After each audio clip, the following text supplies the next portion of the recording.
母鸡爱接讲，才通代代传。台南市教育局办多元语言体验活动，邀请各母鸡团体来摆摊，让大人囡仔哪算哪学无共族群的语言文化。 囡仔摕规定做的穿上课准，看到倒一个词，爱用台语大声念出来。另外，这单嘛传教士，企图让囡仔对罗马语先学起，再搁教因念家己的名字。为了要把母语亚种传出去，台南市教育局办多元语文体验活动，设备但互动关卡，唔那学台语、客语甲原住民的文化，嘛拢通接触到。学到客语、原住民语甲台语，就个台语我也名的台语，用游戏的方式，然后让他去学到一些平常看不到、用处比较少一点的稀奇的台语。咱的大的名叫做过关的名是人名台语声，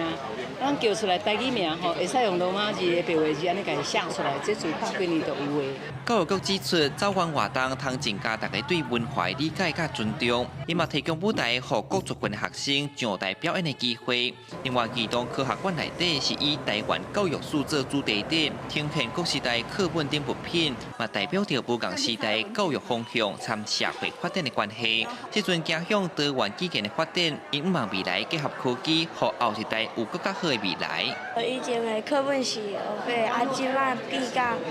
彩色的，有的部分比较